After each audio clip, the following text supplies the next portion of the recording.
সর্বকালের সর্বযুগের সর্বশ্রেষ্ঠ মহামানব যাকে আল্লাহ রাব্বুল আলামিন এই বিশ্ববাসীর জন্য মানবতার মুক্তির মহান দূত হিসেবে প্রেরণ করেছিলেন, যার প্রতিটি আদর্শই বাস্তবায়নের জন্য আমাদের ইহলৌকিক চেষ্টা প্রচেষ্টা, সেই মহান মানবটির প্রতি আমরা সংক্ষিপ্তভাবে দরুদ ও সালাম পেশ করে সবাই অন্তর থেকে জবান ছেড়ে দিয়ে বলি সাল্লাল্লাহু আলাইহি ওয়াসাল্লাম। সম্মানিত দিনী ভাই ও বোন, আজকের ইসলামী মহাসম্মেলনের সম্মানিত প্রধান অতিথি সাহেব, সহসভাপতি, সভাপতি, অত্র এলাকার গণ্যমান্য ধর্মপ্রাণ মুসল্লিবৃন্দ, পর্দার আড়ালের মা এবং বোনেরা, যারা আজকে আমরা এখানে এই ইসলামী মহাসম্মেলনে উপস্থিত হয়েছি, যারা সময়, শ্রম, অর্থ, মেধা, বুদ্ধি দিয়ে সহযোগিতা করেছেন, আল্লাহ সুবহানাহু ওয়া তাআলা আমাদের প্রত্যেককেই জান্নাতুল ফিরদাউসের মেহমান হিসেবে কবুল করুন। আমরা সবাই বলি আমিন ইয়া রাব্বাল আলামিন। সেই সাথে আরও দোয়া করছি, যারাই আজকের এই দ্বীনি মাজলিসের আয়োজন করেছেন, আল্লাহ সুবহানাহু ওয়া তাআলা তাদের প্রত্যেককেই এই ইসলামী মহাসম্মেলনটাকে পরকালের নাজাতের ওসিলা হিসেবে কবুল করে নিন। আমরা সবাই বলি আমিন ইয়া রাব্বাল আলামিন।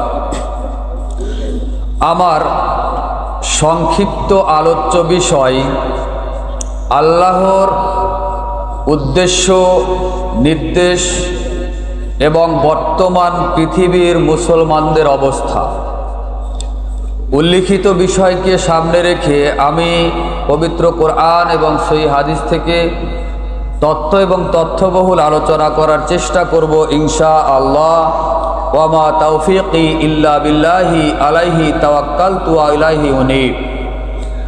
আলোচনার পূর্বেই আমি আপনাদেরকে আশ্বস্ত করতে চাই, আমার পূর্বে আলোচনা করলেন আমার স্নেহের ছোট ভাই মিজানুর রহমান।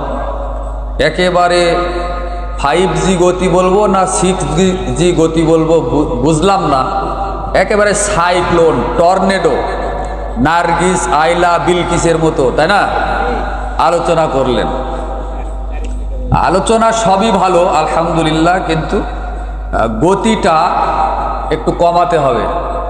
ভাষার গতি, বক্তব্যের গতিটা, মানে যেটা বক্তব্যের গতি, এটা একটু আস্তে কথা বলতে হবে, তাহলে মানুষ কথাগুলো ধরতে পারবে। যাই হোক, তরুণ ছেলে, আল্লাহ সুবহানাহু ওয়া তাআলা এই বয়সে যে তাকে সারা বাংলাদেশ 64 জেলা দিন প্রচার করছেন, দিনের খেদমত করছেন, আলহামদুলিল্লাহ। শায়েখ বলে আমি ডাকি, তাও তিনি ডাকতে দেন না। এত বড় মাপের একজন বিদ্বান, এরকম হকপন্থী আলেম, এরকম মানহাজুস সালাফ, যিনি বাংলাদেশের সালাফি মানহাজের অন্যতম অগ্রনায়ক, যাকে এশিয়া মহাদেশের রিজাল শাস্ত্রের পণ্ডিত বললেও ভুল হবে না, তাকে আল্লাহ সুবহানাহু ওয়া তাআলা আমার মতো একজন ছোট বান্দার মাধ্যমে আল্লাহ সুবহানাহু ওয়া তাআলা যে আপনাদের এই এলাকায় কবুল করেছেন, এটার শুকরিয়া কি দিয়ে আদায় করব? আলহামদুলিল্লাহ। আপনারা একটু বলেন আলহামদুলিল্লাহ। উনি উপস্থিত অল্প সময়ের মধ্যে হবেন, রাস্তায় আছেন, হয়তোবা 10 মিনিটের মধ্যে মেহমানখানায় পৌঁছে যাবেন ইনশাআল্লাহ। তো আমি শুধুমাত্র আপনাদেরকে আমি একটু কোরআন হাদিসের খেদমত আপনাদেরকে জমায়েত করব আর কি। আমি আপনাদের বিরক্ত করব না, গালি দিব না। প্রধান মেহমানের কাছ থেকে আপনারা গুরুত্বপূর্ণ আলোচনা শুনবেন ইনশাআল্লাহ। দয়া করে কেউ হাঁটাহাঁটি করবেন না, বাদাম খাবেন না, বোট খাবেন না, চা খেতে যাবেন না, বিড়ি সিগারেটের তো কোনো প্রশ্নই আসে না। আল্লাহ সুবহানাহু ওয়া তাআলা আমাদেরকে যেন ধৈর্য ধরে প্রধান মেহমানের আলোচনা শোনার তৌফিক দান করেন। আমরা সবাই বলি আমিন ইয়া রাব্বাল আলামিন। আমি আপনাদের খেদমতে মূল আলোচনায় প্রবেশ করার পূর্বে আমি একটু আলোচনা করতে চাই এরকম দ্বীনি মাজলিসের গুরুত্ব এবং ফজিলত। যারা উপস্থিত হয়ে আলোচনা শুনেন তাদের মর্যাদা। আল্লাহ রাব্বুল আলামিন পবিত্র কুরআনুল কারিমে সূরা আয-যুমার 39 নম্বর সূরার 18 নম্বর আয়াত আল্লাহ রাব্বুল আলামিন বলেন, আল্লাযীনা ইয়াসতামিউনাল কওল, যারা মনোযোগ দিয়ে আলোচনা শুনে, বক্তব্য শুনে, ফায়াত্তাবিউনা আহসানাহু, আর ওই আলোচনা থেকে উত্তম কথা যেগুলো সেগুলো গ্রহণ করে, উলাইকাল্লাযীনা হাদাহুমুল্লাহ, আল্লাহ রাব্বুল আলামিন ওই সমস্ত বান্দাদেরকে হেদায়াত দান করে থাকেন। সুবহানাল্লাহ বললেন না? হেদায়েতের দরকার মনে হয় আপনাদের নাই, তাই না? আপনারা জানেন যে পৃথিবীতে মানুষের জন্য সবচাইতে দামি উপহার, সবচাইতে মূল্যবান আল্লাহর পক্ষ থেকে যেই জিনিসটা মানুষ পায়, পাওয়া উচিত, আল্লাহর কাছ থেকে নেওয়া উচিত, সেটা হলো হেদায়াত। বলেন তো কি হেদায়াত? কেননা আই ছেলে,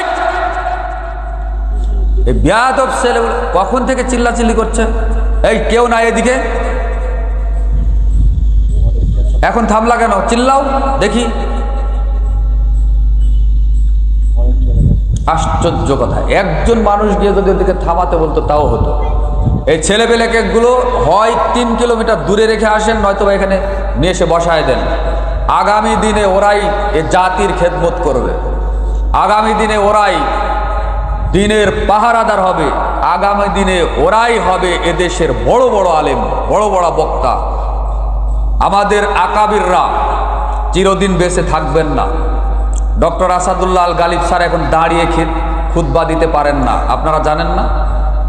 এশিয়া মহাদেশের মধ্যে 2 জন খ্যাতিমান পুরুষ ছিলেন, একজন মারা গেছে, ডক্টর আব্দুল বারী রহিমাহুল্লাহ। উনি কবরে, আল্লাহ যেন তাকে জান্নাতুল ফিরদাউস দান করেন, আমরা বলি আমিন। আর একজন ব্যক্তি বেঁচে আছেন, তিনি আর দাঁড়াতে পারেন না, অসুস্থ। রাজশাহী বিশ্ববিদ্যালয়ের আরবি বিভাগের senior professor doctor Mohammad Asadullah al Ghalib হাফিজাহুল্লাহ তাআলা। আপনারা জানেন যে উনি আহলে হাদিস আন্দোলনের মুহতারাম আমিরে জামাত। আমরা দোয়া করি আল্লাহ যেন তাকে আরও নেক হায়াত দান করেন এবং শারীরিক সুস্থতার হালতে দ্বীনের খেদমত করার তৌফিক দান করেন। আমরা সবাই বলি আমিন ইয়া রাব্বাল আলামিন। আব্দুর রাজ্জাক বিন ইউসুফ উস্তাদজিও চিরদিন থাকবেন না। ডক্টর মুজাফফর বিন মহসিনের দাড়ি পেকে গেছে, দাড়িতে পাক ধরেছে, উনি মেহেদি কালারের রং মাখেন, উনিও চিরদিন থাকবেন না। ডক্টর আবু মোহাম্মদ জাকারিয়া, তারও বয়স হয়ে যাচ্ছে। তো এরকম যত সালাফি বিদ্বান বাংলাদেশে বেঁচে আছে, ওরা কি চিরজীবন বেঁচে থাকবে? তো এই দ্বীনের পাহারাদার কারা হবে? আপনার আমার সন্তানরাই তো দ্বীনের পাহারাদার হবে, নাকি? নাকি বলতে চাচ্ছেন যে আহলে হাদিস আন্দোলন মরে যাবে? সম্মানিত দ্বীনী ভাই বোন, বাচ্চাদেরকে আমি প্রত্যেককে অনুরোধ করব, দয়া করে চুপচাপ কান লাগিয়ে দিয়ে আলোচনা শুনুন। এখানে আমরা কেউ অহেতুক মিথ্যা কিচ্ছা কাহিনী, গান গজল করে সুর দিয়ে কাউকে ফু দিয়ে জান্নাতে পাঠাতে পারবো না। যতটুকু এলেম কালাম আছে, আমি ছাত্র মানুষ, কোরআন হাদিসের অনুবাদ করার অভ্যাস আমার, দলিল ভিত্তিক আলোচনা করার অভ্যাস, কোনোদিন আজে বাজে কথা বলিনি, ভবিষ্যতেও বলবো না ইনশাল্লাহ। দয়া করে আমাকে চিল্লাচিল্লি দেখাবেন না, হাঁটা চলাফেরা করবেন না, এক খেয়ালে চেয়ে থাকেন। এটা দ্বীনি মাজলিস, আপনার জন্যই আমি কোরআনের অনুবাদ করছি, না কাদের জন্য? আল্লাহ রাব্বুল আলামিন বলেন, আল্লাযীনা ইয়াসতামিউনাল কওল, যারা মনোযোগ দিয়ে আলোচনা শুনে, ফায়াত্তাবিউনা আহসানাহু, এবং আলোচনা থেকে উত্তম উত্তম যেগুলো কথা এগুলি যারা গ্রহণ করে, উলাইকাল্লাযীনা হাদাহুমুল্লাহ, আল্লাহ রাব্বুল আলামিন ওই সমস্ত ব্যক্তিদেরকে হিদায়াত দান করে থাকেন। এই যে এখানে যে সুবহানাল্লাহ বলেননি, যার কারণে আমি কথাটা অন্যদিকে নিয়ে গেছিলাম, আবারও শুরু থেকে আয়াত অনুবাদ করলাম, কেউ তো সুবহানাল্লাহ বললেন না। তার মানে হেদায়েতের দরকার আপনার নাই। যেটা বলছিলাম যে আল্লাহর কাছ থেকে পৃথিবীতে মানুষ হিসেবে যেটা সবচাইতে গুরুত্বপূর্ণ বিষয় আমাদের পাওয়া, সেটা হলো হেদায়েত। 5 ওয়াক্ত ফরজ সালাত, সুন্নাত সালাত, নফল সালাত, বিতর সালাত, জানাজার সালাত, সালাতুল কুসুফ, সালাতুল খুসুফ, সালাতুত তারাবিহ, সালাত নামে যত সালাত আছে, আমরা প্রত্যেকটা সালাতে সূরা ফাতিহা পড়ি না? বলেন সূরা ফাতিহা পড়ি কিনা? এই আয়াতের মধ্যে আপনি কি বলেন? ইহদিনাস সিরাতাল মুস্তাকিম, হে আল্লাহ আপনি আমাকে হেদায়াত দান করুন এবং সিরাতে মুস্তাকিমের পথে পরিচালিত করুন। এই যে কোরআন মাজিদ, এই কোরআন মাজিদের সূরা বাকারার 26 নম্বর আয়াত খুলে দেখেন। এই কোরআন পড়লেই যে মানুষ হেদায়াত পাবে এর কোনো গ্যারান্টি নাই। কেননা আল্লাহ রাব্বুল আলামিন বলেন, ইউদুল্লু বিহি কাসীরা ওয়া ইয়াহদি বিহি কাসীরা ওয়া মা ইউদিল্লু বিহি ইল্লাল ফাসিকিন। অধিকাংশ মানুষ, আল্লাহ রাব্বুল আলামিন বলছেন যে আমি অনেক মানুষকে এই কোরআন দ্বারা হেদায়াত দান করে থাকি, আবার এই কোরআন দ্বারাই আমি পথভ্রষ্ট করে থাকি। নাউজুবিল্লাহ মিন জালিক। তাহলে কোরআন পড়লেই যে মানুষ হেদায়েত প্রাপ্ত হবে এটা নয়। তো আল্লাহ রাব্বুল আলামিন বলেছেন, উলাইকাল্লাযীনা হাদাহুমুল্লাহ, যারা উত্তম কথা গ্রহণ করে আল্লাহ তাদেরকে হেদায়াত দান করে থাকেন। ওয়া উলাইকা হুম উলুল আলবাব, আর জ্ঞানের দিক দিয়ে তারাই হবে পৃথিবীর শ্রেষ্ঠ জ্ঞানী। বলুন সুবহানাল্লাহ। সূরা আজ-জুমার 18 নম্বর আয়াত। তো এই আয়াত দ্বারা প্রমাণিত হয় যে দ্বীনি মাজলিসে বসে আলোচনা শুনতে হয়। এটা হলো দ্বীনের মাজলিস, জ্ঞানের মজলিস।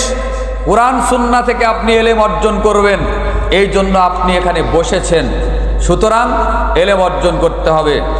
আর হাদিস একটা দলিল থেকে প্রমাণ পাওয়া যায় যে ইলম অর্জনের মূল নীতি হলো 5টা। মুহাম্মদ ইবনে নাদর আল হারিস রাহিমাহুল্লাহ একজন সালাফ, তিনি একটা হাদিস বর্ণনা করতে গিয়ে বলছেন যে জ্ঞান অর্জনের মূলনীতি 5টা, ইলম অর্জনের মূলনীতি 5টা। 1, আউয়ালুত তা'লিমিল ইনসাতু লাহু, তীব্র মনোযোগী হয়ে বক্তার বক্তব্য শুনতে হবে। 2, সুম্মাল ইস্তিমাউ লাহু, একেবারে কান খোলা রেখে এক ধ্যানে বক্তার বক্তব্য শুনতে হবে। 3, সুম্মাল হিফযাহু, আলোচনা শুনে মুখস্থ করতে হবে। 4, সুম্মাল আমালু বিহি, ওইটাকে আবার আমলে বাস্তবায়ন করতে হবে। 5, সুম্মা বাসসাহু, ওইটাকে আবার প্রচার করে দিতে হবে। বাইহাকি শুআবুল ঈমান 1657 নম্বর হাদিস, হাদিস সহিহ। তো এই হাদিস থেকে প্রমাণ পাওয়া যায় যারা ছাত্রছাত্রী বা যারা যে কোনো জায়গাতে বসে দ্বীনের ইলম অর্জন করে, জ্ঞান অর্জন করে, এই 5টা মূলনীতি যেই ব্যক্তি ফলো করবে সে জ্ঞানের দিক দিয়ে মানে সব সময়ের জন্য ট্যালেন্ট হয়েই থাকবে, সামনের দিকেই থাকবে, তাকে পিছনের দিকে তাকাতে হবে না ইনশাআল্লাহ। এটা হলো জ্ঞান অর্জনের মূলনীতি 5টি। এবার বলি, যারা এখানে বসেছেন জ্ঞান অর্জনের জন্য দ্বীনি মাজলিসে বসেছেন তাদের ফজিলত। আনাস রাদিয়াল্লাহু তাআলা আনহু হতে বর্ণিত, তিনি বলেন রাসূল সাল্লাল্লাহু আলাইহি ওয়াসাল্লাম বলেছেন, গুদুয়াতুন ফি সাবিলিল্লাহ আও রাওহাতুন খায়রুম মিনাদ দুনিয়া ওয়া মা ফিহা। আল্লাহর রাস্তায় কোনো মানুষ যদি একটা সকাল অথবা একটা বিকাল ব্যয় করে আল্লাহর ইবাদতের জন্য, ধরেন জ্ঞান অর্জন করার জন্য, তো রাসূল সাল্লাল্লাহু আলাইহি সাল্লাম বলেছেন খায়রুম মিনাদ দুনিয়া ওয়া মা ফিহা, তাহলে এই পুরো পৃথিবীতে যা অর্থ সম্পদ, টাকা পয়সা, ধন দৌলত আছে তার চাইতেও অনেক অনেক অনেক মূল্যবান হবে। বলুন সুবহানাল্লাহ। এই হাদিসটি পাবেন সহিহুল বুখারী 2792 নম্বর হাদিস। এই হাদিসটি মিশকাতুল মাসাবির মধ্যে পাবেন 3792 নম্বর হাদিস। হাদিস দ্বারা যারা হাদিসের তাফসির করেন তো ওই মুহাদ্দিস উলামায়ে কেরামগণ বলছেন যে আল্লাহ রাস্তায় একটা সকাল একটা বিকাল ব্যয় করা, যারা করে তাদেরকে আল্লাহ এই পুরো পৃথিবী বিক্রি করলে যা হবে, পৃথিবীতে কত অর্থ সম্পদ, ধন দৌলত, টাকা পয়সা, হীরা মানিক মুক্তা জহরত রূপা চাঁদি আছে, সব বিক্রি করলে যা মূল্যবান হবে তার থেকে মহামূল্যবান ওই বান্দাকে আল্লাহ কি এমন দিতে পারেন। তো মুহাদ্দিস উলামায়ে কেরামগণ তাফসির করছেন, হাদিস বিল হাদিস তাফসির করছেন যে তাহলে এই বান্দাকে আল্লাহ রাব্বুল আলামিন একটা জান্নাত দান করবেন। তো কি জান্নাত, কোন জান্নাত দান করবেন? আবু হুরায়রা রাদিয়াল্লাহু তাআলা আনহু হতে বর্ণিত, তিনি বলেন রাসূল সাল্লাল্লাহু আলাইহি সাল্লাম বলেছেন আদাদতুলি ইবাদিয়াস সলিহিনা, আল্লাহ রাব্বুল আলামিন তিনি নিজেই বলছেন যে আমি আমার ভালো বান্দাদের জন্য এমন জান্নাত নির্মাণ করে রেখেছি মালা আইনুন রাআত, তার চোখ কোনোদিন দেখেনি, ওয়ালা উদুনুন সামিআত, তার কান কোনোদিন শুনেনি, ওয়ালা ওয়া আলা খাতারা কলবি বাশার, তার অন্তর কোনোদিন কল্পনাও করতে পারেনি। সহিহুল বুখারীর 3244 নম্বর হাদিস। তার মানে আপনি এখানে দ্বীনি বৈঠকে বসেছেন, তো হাদিস বিল হাদিসের তাফসীর অনুযায়ী বোঝা যায় যে এখন আল্লাহ যদি আপনাকে কবুল করেন তাহলে আল্লাহ রাব্বুল আলামিন আপনার জন্য এই মুহূর্তে এই জান্নাত নির্ধারিত করে দিয়েছেন, যেই জান্নাতে আপনার চোখ কোনোদিন দেখেনি, আপনার কান কোনোদিন শুনেনি, কোনোদিন আপনি কল্পনাও করতে পারেননি। এই রকম জান্নাত আল্লাহ আপনাকে দান করবেন ইনশাল্লাহ। আল্লাহ যেন আমাদেরকে এরকম একটা জান্নাতের মেহমান হিসেবে, মালিক হিসেবে কবুল করেন। আমরা সবাই বলি আমিন ইয়া রাব্বাল আলামিন। আবু হুরায়রা রাদিয়াল্লাহু তাআলা আনহু হতে বর্ণিত, তিনি বলেন রাসূল সাল্লাল্লাহু আলাইহি সাল্লাম বলেছেন ইন্নাল্লাহা তাআলা ইয়াকুল, এটা হাদিসে কুদসি। রাসূল সাল্লাল্লাহু আলাইহি ওয়াসাল্লাম বলেছেন নিশ্চয় আল্লাহ রাব্বুল আলামিন ডেকে বলেন ইয়াবনা আদম, হে আদম সন্তান, তাফাররগলি ইবাদাত, তোমরা আমার রাস্তায় একটু ইবাদতের জন্য সময় ব্যয় করো। যদি করতে পারো আমি আল্লাহ তোমাদেরকে দুটো পুরস্কার দিব। বলেন তো কয়টা পুরস্কার? দুটো পুরস্কার। এক, আমলা সদরকা গিনান, আমি আল্লাহ তোমাদের অন্তরকে, তোমাদের 3.5 হাত বডিটাকে আমি আল্লাহ অর্থ সম্পদ, টাকা পয়সা দ্বারা পরিপূর্ণ করে দিব। ওয়াফি রিওয়ায়াতিন, অপর আরেকটা বর্ণনায় আছে আমলা ইয়াদাকা গিনান, আল্লাহ বলছেন যে হে আদম সন্তান, তুমি যদি আমার রাস্তায় সময় ব্যয় করো তাহলে আমি আল্লাহ তোমার 2 হাতকে অর্থ সম্পদ, টাকা পয়সা দ্বারা, ধন দৌলত দ্বারা একেবারে পরিপূর্ণ করে দিব। সুবহানাল্লাহ বলার দরকার নেই, বাড়িতে গিয়ে বলেন কিংবা কোনো গানের মঞ্চে গিয়ে বলেন, এখানে কেন বলবেন? সুবহানাল্লাহ। ওয়াইল্লাম তাফাল, আর যদি আমার রাস্তায় সময় ব্যয় না করো তাহলে আল্লাহ বলছেন আমি হে আদম সন্তান তোমাদেরকে পাল্টা দুটো জিনিস দিয়ে অপমান করব। এক, মালা তুইয়া দাকা সুগলাগ, আমি আল্লাহ তোমাদের ব্যস্ততা দিয়ে তোমার অন্তরকে, তোমার পরিবারকে, তোমার 3.5 হাত বডিটাকে একেবারে ব্যস্ততা দিয়ে পরিপূর্ণ করে রাখবো।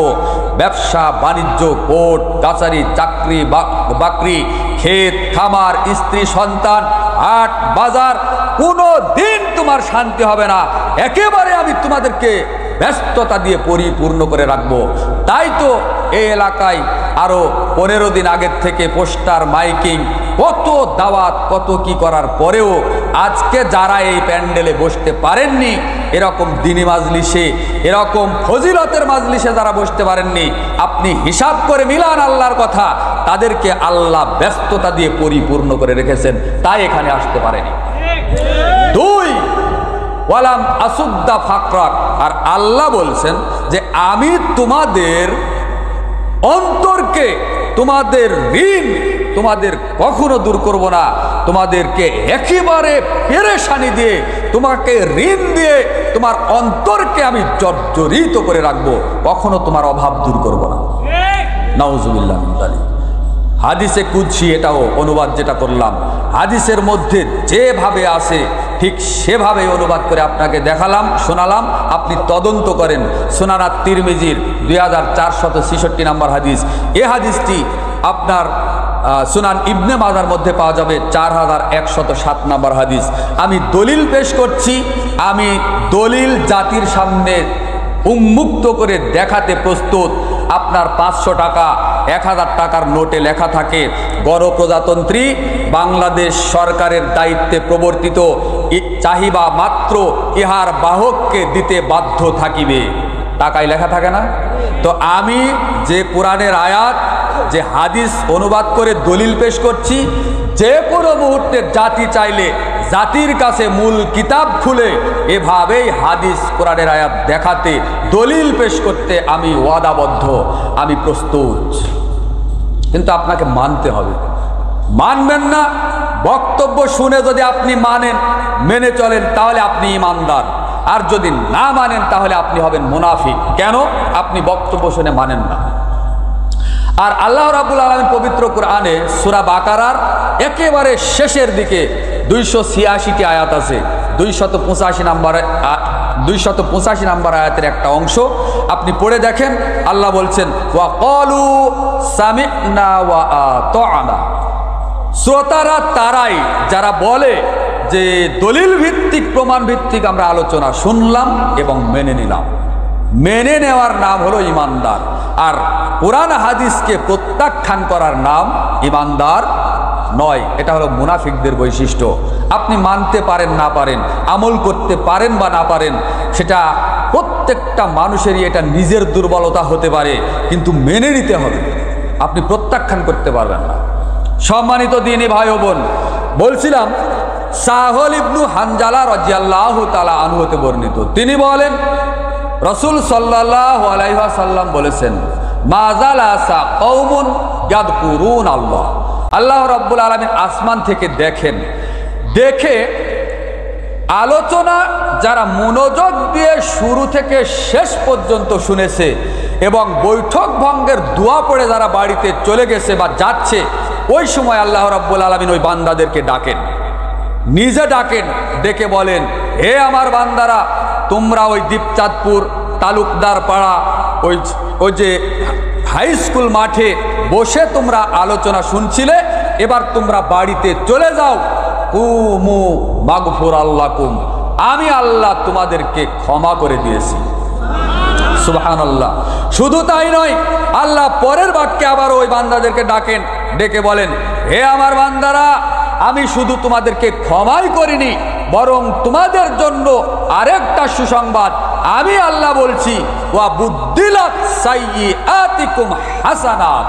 আমি আল্লাহ তোমাদের অতীতের যত পাপ তোমাদের আমলনামায় আছে, সমস্ত পাপকে আমি আল্লাহ এই মুহূর্তে এখন সমস্ত পাপকে নেকি দ্বারা পরিবর্তন করে দিলাম। তাহলে কত বড় ফজিলতের বৈঠক, এরকম বৈঠক, দ্বীনী মাজলিসের বৈঠক, কত বড় মর্যাদাবান ব্যক্তি আপনি, কত বড় মর্যাদার বৈঠক, এরকম দ্বীনী বৈঠক। যে হাদিসটি বললাম এটা পাবেন তাবারানি আওসাত এই কিতাবের মধ্যে 1556 নম্বর হাদিস। এই হাদিসটি পাবেন তবারানি মোজামুল কাবির 639 নম্বর হাদিস। এই হাদিসটি তবারানি মোজামুল কাবিরের আরেকটা জায়গাতে পাবেন 641 নম্বর হাদিস। এই হাদিসটি আমলে সলেহ এই কিতাবের মধ্যে পাবেন 840 নম্বর হাদিস, প্রথম খণ্ডের ভিতরে। সম্মানিত দ্বীনী ভাই বোন, হাদিস সহিহ আরেকটা কাসির বিন কায়েস রাহিমাহুল্লাহ হতে বর্ণিত, তিনি বলেন আল্লাহ রাসূলের সাহাবী আবু দারদা রাদিয়াল্লাহু তাআলা আনহু সিরিয়ার রাজধানী দামেস্ক, এই দামেস্কের একটা মসজিদে তার সঙ্গী সাথীদেরকে নিয়ে বসে দার্স দিচ্ছেন, কুরআন হাদিসের দার্স দিচ্ছেন। এমন অবস্থায় একজন আগন্তুক ব্যক্তি সালাম দিয়ে মসজিদে ঢুকে গেল।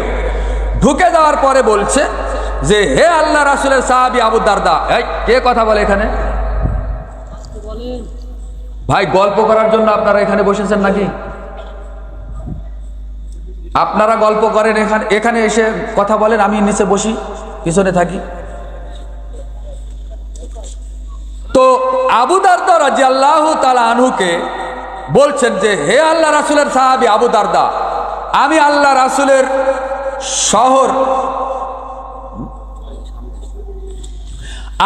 রাসূলের শহর মদিনা থেকে একটা হাদিস জানার জন্য প্রায় 2100 কিলোমিটার পথ পাড়ি দিয়ে বিভিন্নভাবে আপনার কাছে এসেছি একটা হাদিসের জ্ঞান অর্জন করার জন্য। বলুন সুবহানাল্লাহ। কত কিলোমিটার রাস্তা? প্রায় 2100 কিলোমিটার রাস্তা। সৌদি আরবের মদিনা, আল্লাহ রাসূলের শহর মদিনা থেকে কোথায়? সিরিয়ার রাজধানী দামেস্ক। ওই দামেস্কের একটা মসজিদে আল্লাহ রাসূলের একজন সাহাবী আবু দারদা বসে আছে, সেখানে গেছে একটা হাদিস জানার জন্য। গিয়ে বলছেন, হে আল্লাহ রাসূলের সাহাবী আবু দারদা, আমি আপনার মুখ থেকে আল্লাহর রাসূলের হাদিস শুনতে চাই, আমি জ্ঞান অর্জন করতে চাই, আপনি আমাকে এখন হাদিস শিক্ষা দিন। তখন আবু দারদা রাদিয়াল্লাহু তাআলা আনহু বললেন, হে আল্লাহর বান্দা শুনো, রাসূল সাল্লাল্লাহু আলাইহি সাল্লাম বলেছেন, মান সালাকা তরিকন ইয়ালতামিসু ফিহি ইলমান সাহালাল্লাহু তরিকন মিন তুরুকিল ইলাল জান্নাহ। কোনো মানুষ যদি কুরআন হাদিসের জ্ঞান অর্জনের জন্য, কোনো মানুষ যদি দ্বীনের জ্ঞান অর্জনের জন্য আল্লাহ রাস্তায় পায়ে হেঁটে পথ চলে, তাহলে আল্লাহ রাব্বুল আলামিন তাকে জান্নাতে যাওয়ার পথটাকে একেবারে সহজ সোজা করে দেন। বলুন সুবহানাল্লাহ। এই হাদিসটি পাবেন মিশকাতুল মাসাবি কিতাবুল ঈমান অধ্যায় প্রথম খণ্ড 204 নম্বর হাদিস, 212 নম্বর হাদিস। এই হাদিসটি সহিহ তারগিব ওয়া তারহিব গ্রন্থের মধ্যে পাবেন 70 নম্বর হাদিস। এই হাদিসটি সুনান আবু দাউদের মধ্যে পাবেন 3641 নম্বর হাদিস। এই হাদিসটি সুনান আত-তিরমিজির মধ্যে পাবেন 2682 নম্বর হাদিস, 81 নম্বর হাদিস। এই হাদিসটি সুনান ইবনে মাজার প্রথম খণ্ডের মধ্যে পাবেন 223 নম্বর হাদিস। হাদিস সহিহ। তাহলে এরকম দ্বীনি মাজলিসে বসা যে বসতে পারে, সে কত মর্যাদাবান ব্যক্তি, সে কত মর্যাদাবান আল্লাহর কাছে বান্দা বান্দি, এটা তারা নিজেরাও জানে না। যার কারণে তো এরকম দ্বীনি মাজলিস হলে আমরা বসতেও চাই না, তাই না? আচ্ছা, আর একটু, আমরা যে এখানে বসেছি এলেম অর্জনের জন্য বসেছি, বলেন তো ভাই আমাদের কিছু নেকি হবে না? বলেন হবে কি না? আমার কথা কি বোঝা যায়? বোঝা যায়? একটা তাকবীর দেন তো দেখি, আপনাদের ব্যাটারিতে চার্জ আছে কিনা একটু দেখে নিই, পরীক্ষা করবো আর কি। হ্যাঁ, ইনশাল্লাহ বলেছেন, আল্লাহু আকবার। তার আগে একটা হাদিস শোনাই। আল্লাহর সন্তুষ্টির জন্য একটা তাকবীর, তাকবীরাতুন ওয়াহিদুন, আল্লাহর সন্তুষ্টির জন্য কেউ যদি আল্লাহু আকবার বলে একটা তাকবীর দিতে পারে, রাসূল সাল্লাল্লাহু আলাইহি সাল্লাম বলেছেন খায়রুম মিনাদ দুনিয়া ওয়া মা ফিহা। তাহলে ওই যে আগে একটা হাদিসে বললাম, প্রথম হাদিসে, যে তার আমল নামায় তাকে এই পুরো পৃথিবীতে যা কিছু আছে তার চাইতে ওই একটা তাকবীর আল্লাহর কাছে মূল্যবান হবে। সুবহানাল্লাহ। তাহলে তাকবীর দিতে প্রস্তুত আছেন তো? আপনাদের ঘুম ভেঙে যাক, আর আমাকেও ঘুমানোর সুযোগ আপনারা দিয়েন না, বুঝলেন? আমি ঘুমালে তো সমস্যা এমনিতে। হ্যাঁ, ড্রাইভার ঘুমালে গাড়ি খাদে সরাসরি, বক্তা ঘুমালে আর শ্রোতার রেহাই নাই। সুতরাং বক্তা শ্রোতাকে অ্যালার্ট থাকতে হবে। লিল্লাহে তাকবীর। হাতে গোনা কয়েকজন তিনি ভাই তাকবীর দিলেন, ওই যে পিছন দিকে ওদিকে ওরা পালাবে মনে হয়, অল্প কয়েক মিনিটের মধ্যে পালাবে ওই সাইড থেকে। ভাই আপনারা দয়া করে মেহেরবানি করে আমি অনুরোধ করছি, হাত জোড় করছি, একটু সবাই দাঁড়ান তো ভাই, তাকবীর দিয়ে দাঁড়ান। লিল্লাহে তাকবীর। সবাই লিল্লাহে তাকবীর। সকল বিধান বাতিল করো, একটু সামনের দিকে চেপে আসেন, তাকবীর দিতে সামনে চেপে বসেন। প্রধান মেহমানের জন্য আমরা সহজ করে দিই, লিল্লাহে তাকবীর, লিল্লাহে তাকবীর। সকল বিধান বাতিল করো, মুক্তির একই পথ, মুক্তির একই পথ, দাওয়াত ও জিহাদ। দাওয়াত এবং জিহাদ ছাড়া মুক্তির কোনো পথ থাকবে না। আপনারা সবাই বসেন ইনশাআল্লাহ। আলহামদুলিল্লাহ, আল্লাহ তুমি আমাদের আজকের এই ইসলামী সম্মেলনকে তুমি আমাদের জন্য জান্নাতুল ফিরদাউসের মেহমান হিসেবে আমাদের ইসলামী সম্মেলনটাকে তুমি কবুল এবং মঞ্জুর করো। আমরা সবাই বলি আমিন ইয়া রাব্বাল আলামিন। বলছিলাম যে আমরা যারা এখানে বসেছি আমাদের কিছু নেকি হবে না ভাই? হবে। কত নেকি হবে আল্লাহই ভালো জানে, আমরা এটা বলতে পারবো না। তবে আমি আপনাদেরকে এই আসমান জমিনের এই ফাঁকা সমান নেকির কথা বলবো না। আমি আপনাকে আল্লাহ রাসূলের বলা একটা নেকির পাওয়ার, একটা নেকির মর্যাদা যে কত বেশি এইটা আপনাকে আমি বোঝানোর চেষ্টা করি। রাসূল সাল্লাল্লাহু আলাইহি সাল্লাম সাহাবীদেরকে লম্বা একটা হাদিস শিক্ষা দেওয়ার সময় একবারে হাদিসের শেষের দিকে, তার বক্তব্যের শেষের দিকে বলছেন, হে আমার সাহাবীরা, হে আমার সঙ্গী সাথীরা, তোমরা কান খুলে শুনে রাখো, মান তুকুব্বিলাত লাহু হাসানাত ফাদাখালাল জান্নাহ। কাল কিয়ামতের মাঠে কোনো মানুষের যদি একটা নেকি আল্লাহ কবুল করেন, বলেন তো কয়টা? একটা। একটা নেকি যদি আল্লাহ কবুল করেন ফাদাখালাল জান্নাত, তাহলে আল্লাহর বান্দা আল্লাহর জান্নাতে প্রবেশ করবে। বলুন সুবহানাল্লাহ। আল আদাবুল মুফরাদ, ইমাম বুখারীর লিখিত একটা কিতাব আল আদাবুল মুফরাদ, এই কিতাবের 596 নম্বর হাদিস। তার মানে একটা নেকি যার কিয়ামতের মাঠে আল্লাহ কবুল করবেন, শর্ত হলো আমলটা কবুল হতে হবে। আপনি দুনিয়াতে আমল করছেন, বহু আমলকারী ব্যক্তি আছে যারা দুনিয়াতে আমল করবে ঠিকই, কিন্তু বিচারের মাঠে আল্লাহ কবুল করবেন না। আপনার আমলের মধ্যে যদি শিরিক মিশ্রিত থাকে, ওই আমল আল্লাহ কবুল করবেন না। আপনার আমলের মধ্যে যদি বিদআত মিশ্রিত আমল থাকে, ওই আমল আল্লাহ কবুল করবেন না। আপনার আমলের মধ্যে যদি হারাম খাদ্য থাকে, ওই আমল আল্লাহ কবুল করবেন না। এ কারণে আল্লাহ রাব্বুল আলামিন সূরাতুল গাশিয়ার 3 এবং 4 নম্বর আয়াতে বলেছেন, আমিলাতুন নাসিবাহ তাসলা নারন হামিয়া। দুনিয়াতে কতক বান্দা রয়েছে, দুনিয়াতে কতক মানুষ রয়েছে, আমল করতে করতে পরিশ্রান্ত হয়েছে, ক্লান্ত হয়ে গেছে, কপালে কালো দাগ পড়ে গেছে, পায়ের টাকনুতে দাগ পড়ে গেছে, সিজদার দাগ, আপনার হাঁটুতে পড়ে গেছে, রুকু করার দাগ, সিজদায় যাওয়ার দাগ, কত দাগ যে অঙ্গ প্রত্যঙ্গে পড়ে গেল। অথচ আল্লাহ রাব্বুল আলামিন বলছেন যে আমিলাতুন নাসিবাহ তাসলা নারন হামিয়া। বিচারের মাঠে আমি আল্লাহ ওই সমস্ত বান্দাদের আমলকে একেবারে ধূলিকণার মতো উড়িয়ে দিব। নাউজুবিল্লাহ মিন যালিক। কেন উড়িয়ে দিবেন আল্লাহ? আপনি দুনিয়াতে অনেক সালাত আদায় করেছেন, আপনি রমজান মাসে তারাবির সালাত জামাতে পড়লেন, আবার শেষ রাতে গিয়ে আবার বুজুর্গ বেশি দেখাতে গিয়ে ওদি আমল আল্লাহকে দেখাতে গিয়ে শেষ রাত্রিতে আপনি আবার তাহাজ্জুদও আদায় করছেন। এরপরে বেজর রাত্রিতে লাইলাতুল কদরের রাত্রি তালাশ করার নামে আপনি তারাবির সালাত জামাতে আদায় করেছেন। এইবারেই এই যে কয়েকদিন আগেই রমজান মাস গেল, আপনি 21, 23, 25, 27, 29 5টা বেজোর রাত্রি পেয়েছিলেন। এই 5টা রাত্রিতেই আপনি তারাবির সালাত জামাতে আদায় করেছেন। আবার সারা রাত আপনি 2 রাকাত করে 200 রাকাত, 300 রাকাত, 500 রাকাত নামাজ পড়েছেন। তো আমল তো আপনি অনেক আমল করলেন, এর দলিল কোথায়?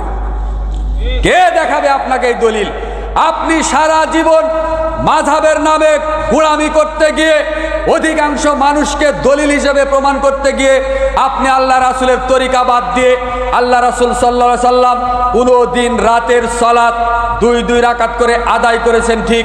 আল্লাহ রাসূল সাল্লাল্লাহু আলাইহি সাল্লাম রমজান মাসে এবং রমজান মাসের বাহিরে কোনদিন রাতের সালাত 11 রাকাতের বেশি আদায় করেননি। তার ছোট স্ত্রী আম্মা জান আয়েশা রাদিয়াল্লাহু তাআলা আনহা, তার স্ত্রী এবং সবচাইতে পৃথিবীতে মহিলাদের মধ্যে সবচাইতে বুদ্ধিমতী গুণবতী মহিলার নাম হলো আয়েশা রাদিয়াল্লাহু তাআলা আনহা।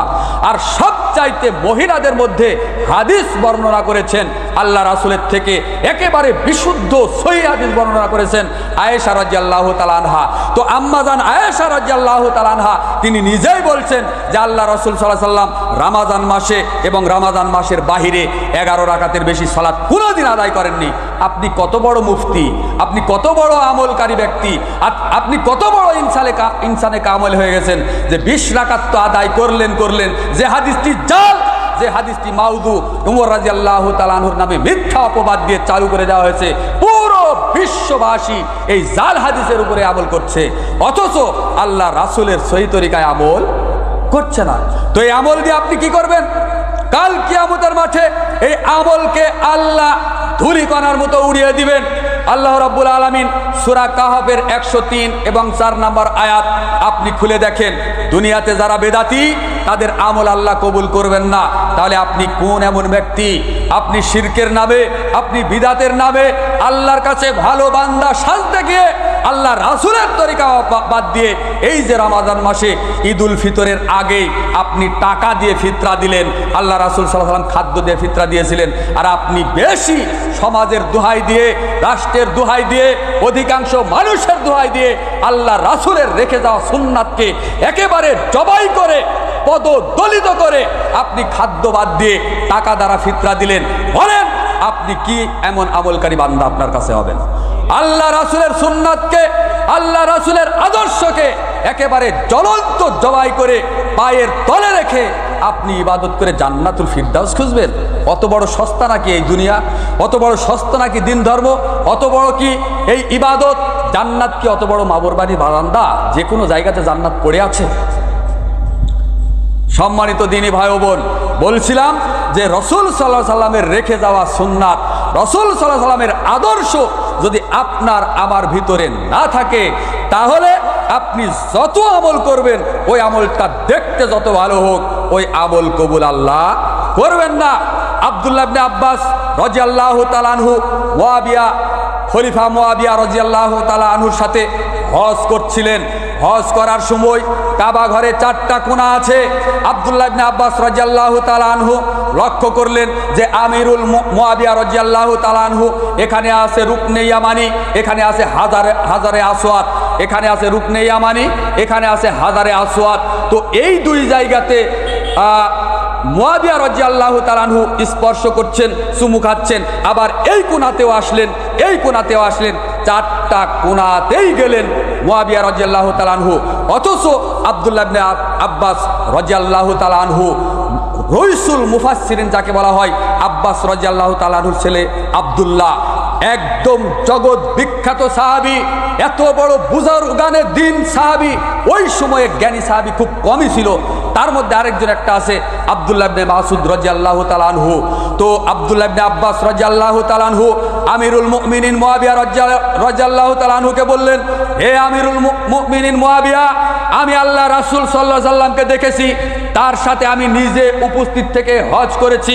রাসূল সাল্লাল্লাহু আলাইহি সাল্লাম রুকনে ইয়ামানি, তারপরে হাজারে আসওয়াদ, এই দুই জায়গাতে স্পর্শ করেছেন, হাজারে আসওয়াদের চুমু খেয়েছেন। তো আপনি কেন এই 4টা কোণায় স্পর্শ করলেন? 4 কোণাতে আপনি গেলেন, এই যাওয়ার ভিত্তিটা কি?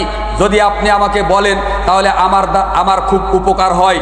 তখন মুয়াবিয়া রাদিয়াল্লাহু তাআলা আনহু যুক্তি পেশ করলেন। মুয়াবিয়া রাদিয়াল্লাহু তাআলা আনহু বললেন, হে আব্দুল্লাহ ইবনে আব্বাস, আরে কাবা ঘরের এমন কি কোনো জায়গা আছে যেটা অকল্যাণ হতে পারে? আরে কাবা ঘর পুরোটাই তো কল্যাণ। কাবা ঘরের যেখানেই হাত দিব, যেখানেই স্পর্শ করব, যেখানে হাত দিয়ে দোয়া করব, পুরোটাই কল্যাণ। তো আল্লাহ রাসূল করেছেন 2 কোণাতে, আমি 4 কোণাতে গেলাম, এখানে সমস্যা কি? আব্দুল্লাহ ইবনে আব্বাস রাদিয়াল্লাহু তাআলা আনহু দলিল পেশ করলেন আল্লাহ রাসূলকে। আর মুয়াবিয়া রাদিয়াল্লাহু তাআলা আনহু আমিরুল মুমিনিন, ওই সময়ে আমিরুল মুমিনিন মুয়াবিয়া রাদিয়াল্লাহু তাআলা আনহু দলিল পেশ করলেন সমস্যা কি এই কিতাব থেকে। কথা বুঝতে পারেননি মনে হয়। সমস্যা কি? এই কিতাব আমাদের এলাকায় আছে না? অসুবিধা কি? এই কিতাব আছে না নাই?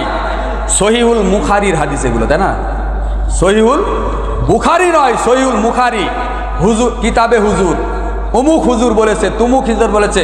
বলছিলাম আমিরুল মুমিনিন মুয়াবিয়া রাদিয়াল্লাহু তাআলা আনহু যুক্তি পেশ করলেন।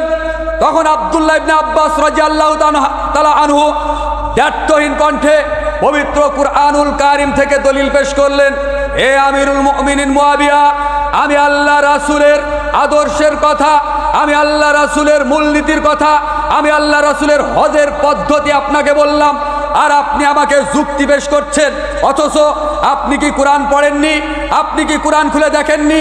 এই কোরআনের মধ্যে একটা সূরা আছে, সূরাতুল আহজাব, 33 নম্বর সূরার 21 নম্বর আয়াত কি আপনার মনে নেই? আপনি কি পড়েননি? আল্লাহ রাব্বুল আলামিন আয়াত নাজিল করেছেন, লাকাদ কানা লাকুম ফি রাসূলুল্লাহি উসওয়াতুন হাসানা, নিশ্চয়ই তোমাদের নবী মুহাম্মাদের মধ্যেই রয়েছে উত্তম আদর্শ। বলুন সুবহানাল্লাহ। এই আয়াত পাঠ করার সাথে সাথে মুয়াবিয়া রাদিয়াল্লাহু তাআলা আনহু বললেন, আব্বাস, আব্দুল্লাহ, তোমার দলিল চূড়ান্ত দলিল, আমি ভুল পথে ছিলাম, তোমাকে অসংখ্য ধন্যবাদ, আল্লাহ তোমাকে আরো যাজায়ে খায়ের দান করুক, তুমি আমার ভুলটা ভাঙিয়ে দিয়েছো। বলুন সুবহানাল্লাহ। আমিরুল মুমিনিন মুয়াবিয়া রাদিয়াল্লাহু তাআলা আনহু ইচ্ছে করলে আব্দুল্লাহ ইবনে আব্বাস রাদিয়াল্লাহু তাআলা আনহুকে চড় মারতে পারতেন, আব্দুল্লাহ ইবনে আব্বাসকে ওখানে গ্রেফতার করে ফাঁসি দিতে পারতেন, জেলখানায় বন্দি করতে পারতেন।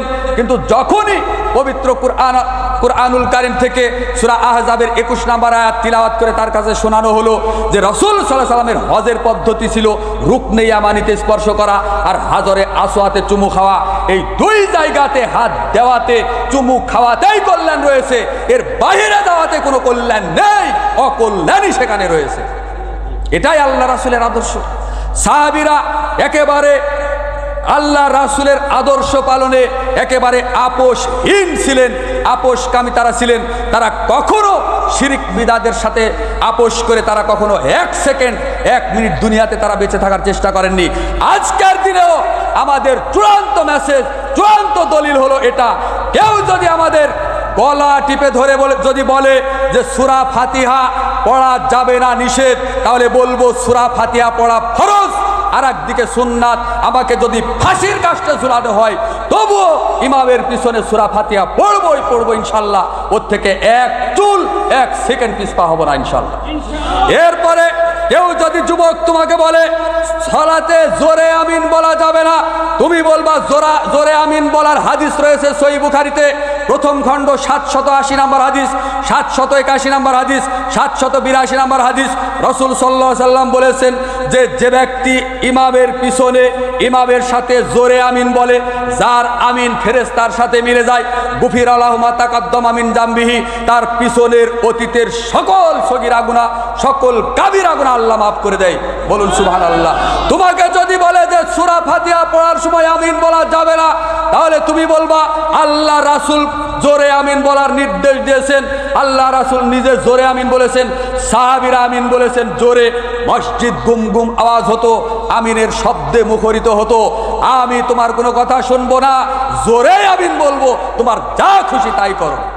তাই তো গত কয়েকদিন আগে জামালপুর জেলাতে মসজিদের ভিতরে আহলে হাদিস একজন ছেলে, আহলে হাদিস আকীদার একজন ছেলে জোরে আমিন বলেছে, রফুল ইয়াদাইন করেছে, যার কারণে মসজিদের ভিতরেও যুবককে পিটতে পিটতে মাথা ফাটিয়ে রক্ত বের করে দেওয়া হয়েছে। তার শরীর থেকে অসংখ্য কণায় কণায় মানে ফুটা ফুটা রক্ত বের হয়ে যাচ্ছে ফিনকি দিয়ে, স্বচক্ষে আমরা দেখতে পাচ্ছি মিডিয়াতে। এই রকম আল্লাহ রাসূলের সুন্নাতকে আঁকড়ে ধরতে গিয়ে, আল্লাহ রাসূলের রেখে যাওয়া সুন্নাতের আমল করতে গিয়ে যদি আমাদেরকে ফাঁসির কাস্টে ঝুলতে হয় তবুও রাজি, কিন্তু আল্লাহ রাসূলের সুন্নাত থেকে 1 কিঞ্চিত পিছপা হতে রাজি নয়। বলুন আমরা রাজি নই ইনশাআল্লাহ। মৃত্যু পর্যন্ত আল্লাহ রাসূলের সুন্নাতের উপরে টিকে থাকবেন তো ইনশাআল্লাহ। কোন সমাজ, কোন রাষ্ট্র, কোন চক্ষু রক্ত চক্ষুকে আমরা ভয় করি না। আরে বেটা, তোমাদের কাছে গায়ের জোর থাকতে পারে বেশি, তোমাদের কাছে লাঠির শক্তি থাকতে পারে বেশি, কিন্তু এই দেশের মাটিতে যারা সালাফি আহলে হাদিস আকীদার যুবক এবং বৃদ্ধ যারাই আছে, তাদের কাছে কোরআন সুন্নাহর দলিলের শক্তি বেশি আছে, এটাই ঠিক। তোমাদের গায়ের জোর আছে বেশি, তোমাদের শরীরের শক্তি আছে বেশি, এটা যেমন ঠিক। আমরা পড়ি বেশি, আমাদের কাছে কোরআন সুন্নাহর দলিল বেশি আছে, এটাও ঠিক। তোমরা মনে রেখো, কোনো দলিলের কাছে, কোরআন সুন্নাহর দলিলের কাছে তোমাদের ওই চক্ষুকে, রক্তওয়ালা চক্ষুকে আমরা ভয় পাই না।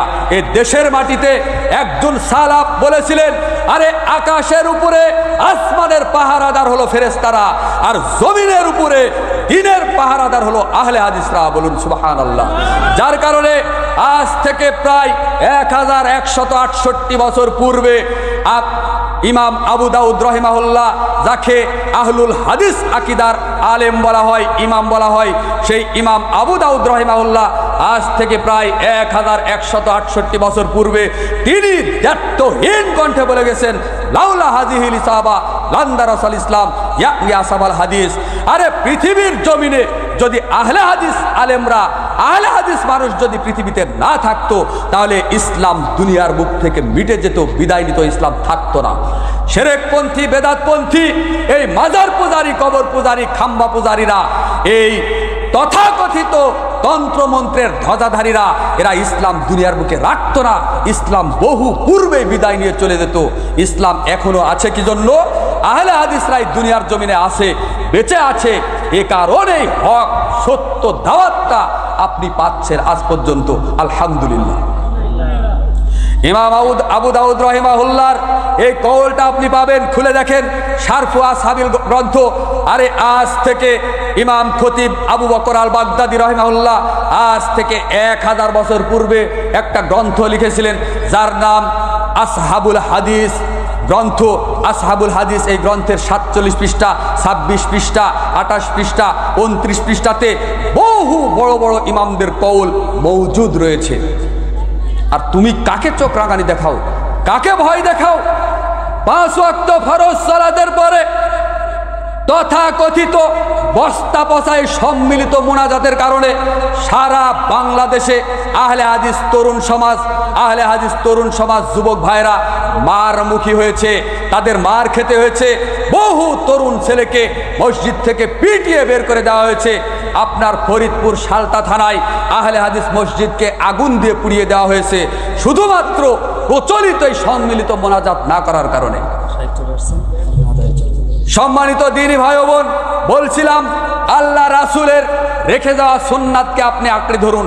আরে রাসূল সাল্লাল্লাহু আলাইহি সাল্লাম স্ত্রী সহবাস করার পরে রাসূল সাল্লাল্লাহু আলাইহি সাল্লামের শরীর থেকে যে মজি বের হতো, যে বীর্য বের হতো, এইটা পর্যন্ত হাদিসের গ্রন্থে পাওয়া যায় যে রাসূল সাল্লাল্লাহু আলাইহি সাল্লামের স্ত্রী মিলনের পরে বীর্যটা কেমন ছিল, এইটা হাদিস গ্রন্থে পাওয়া যায়। আর মসজিদে নববীতে রাসূল সাল্লাল্লাহু আলাইহি সাল্লাম প্রায় লক্ষাধিক সাহাবী নিয়ে 10 বছরে মদিনায় সফর করার পরে, হিজরত করার পরে প্রায় 18,250 ওয়াক্ত জামাতের ইমামতি করেছেন স্বয়ং নবী মুহাম্মদ রাসূলুল্লাহ সাল্লাল্লাহু আলাইহি সাল্লাম। তো 5 ওয়াক্ত জামাতে ইমামতি করেছেন। সালাত ফরজ হওয়ার পরে লক্ষাধিক সাহাবীরা আল্লাহ রাসূলের পিছনে মুক্তাদি হিসেবে ছিলেন। যেই হাদিসের কিতাবগুলোতে আল্লাহ রাসূলের শরীর থেকে নির্গত হওয়া বীর্যের খবর আসলো, তাহলে প্রকাশ্য সাহাবীদের মাঝে সালাত আদায় করলেন, জামাতে ইমামতি করলেন। যদি একদিন আল্লাহ রাসূল সম্মিলিত মুনাজাত করতেন আর লক্ষাধিক সাহাবীরা যদি আমিন আমিন বলতেন পিছনে, তাহলে হাদিসের কিতাবে থাকতো না? কথা বলেন, থাকতো কিনা? তো নাই কেন? আরে সেই কাল থেকে আল্লাহ রাসূলের জীবদ্দশা থেকে শুরু করে আজকে পর্যন্ত প্রায় 1500 বছর হতে চললো। আজকে পর্যন্ত পৃথিবীতে কোনো আলেম, পৃথিবীতে কোনো মুফতি, পৃথিবীতে কোনো বুজুর্গানে দিন আজ পর্যন্ত কোনো হাদিসের কিতাব থেকে, কোরআন থেকে তাফসির হোক, হাদিস বিল হাদিস হোক, কেউ আজকে পর্যন্ত সহি, জয়ীফ, এমনকি একটা জাল হাদিস পর্যন্ত বের করে দেখাতে পারেনি যে আল্লাহ রাসূল সম্মিলিত মুনাজাত করেছেন নামাজের পরে আর সাহাবীরা পিছনে আমিন আমিন বলেছেন, যেমনটা আপনি করে থাকেন।